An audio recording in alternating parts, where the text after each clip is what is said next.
How to Escape the Poverty Cycle.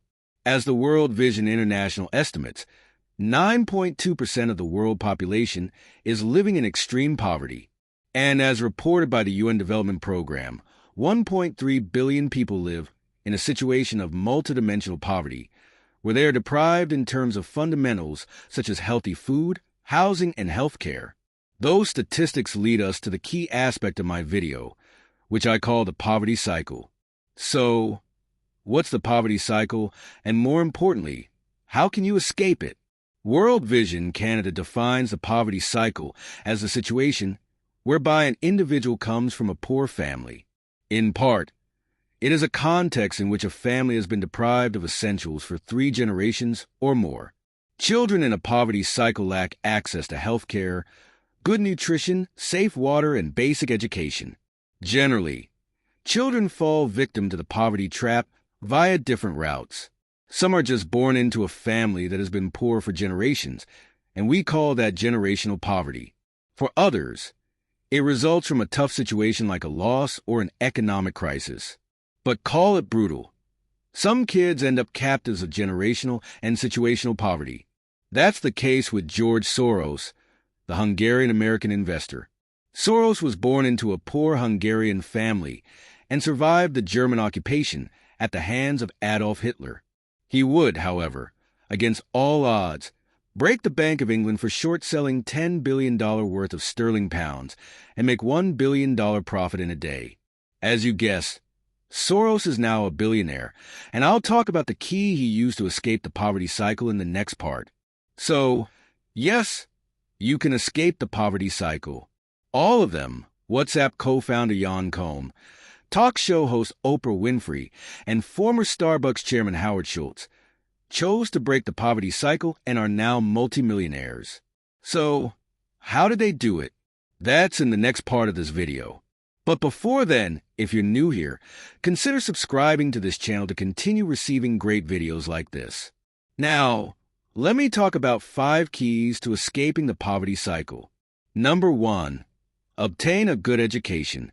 Having fled the Nazi regime and ended up in the UK, George Soros realized that the only hope of escaping poverty and rewriting the tale of the family was to achieve a proper education.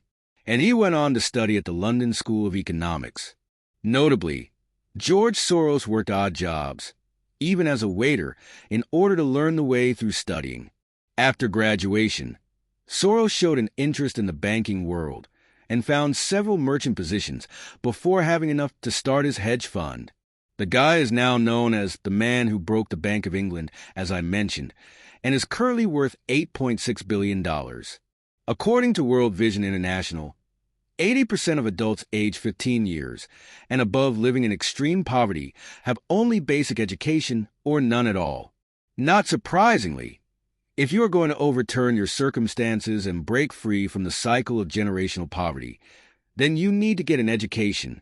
According to civil rights activist Malcolm X, education is the passport to the future, for tomorrow belongs to those who prepare for it today. Number 2, learn a new skill and specialize.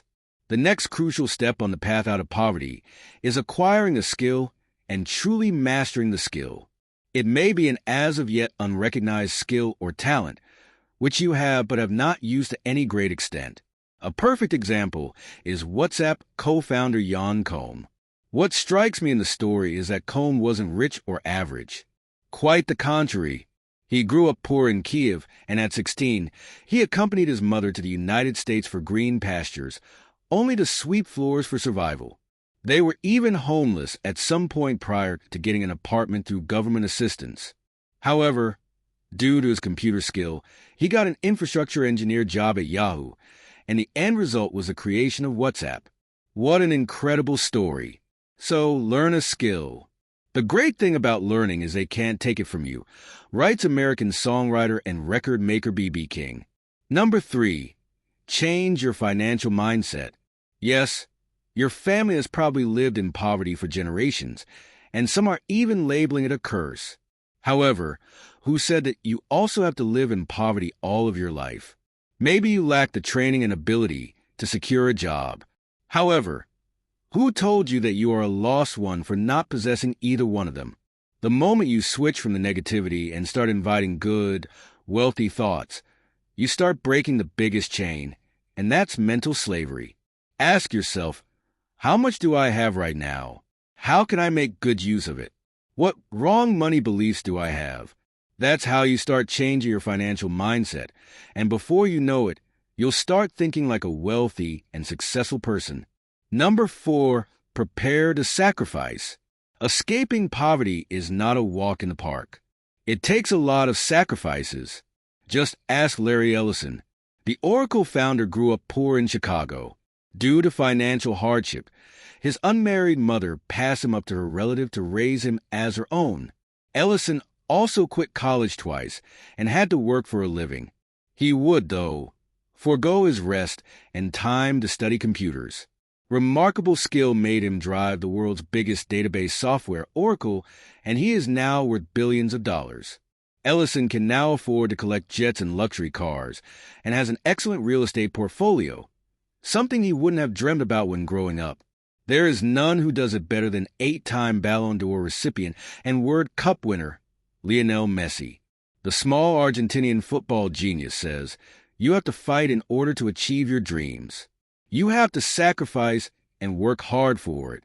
So, what are you willing to sacrifice? Number 5, leverage community resources and opportunities. The other thing you can do to break away from the poverty cycle is leverage the community's resources and opportunities. Without the football scholarship, Howard Schultz probably would not have gone to college and founded the world's biggest coffee company. The truth is that Schultz grew up poor, and he hated it. Schultz describes his father as a broken man for working so hard in jobs that didn't pay the bills or earn him respect. His situation changed when he got the scholarship for being good at football, and the rest is history. Schultz is now a billionaire. There is also Oprah Winfrey. She won a scholarship to join the Tennessee University, an opportunity that saw her land a TV correspondent job at only 19. However, do not let her pretty smile fool you into thinking it has always been a dream come true for the talk show queen. Saying that Oprah grew up poor is not an understatement. Oprah was born into an impoverished single teenage mom in Mississippi and even molested as a child and got pregnant at 14, but sadly lost her prematurely born son. However, in spite of that, Oprah was determined to get a quality education, even though she realized she could not afford it at that moment. The moment a scholarship opportunity arose, she ran to grab it with both hands. But are you also exploiting the chances that the community is offering? Identify scholarships and other community opportunities, as did Winfrey and Schultz. That's all for now. See you in the next video.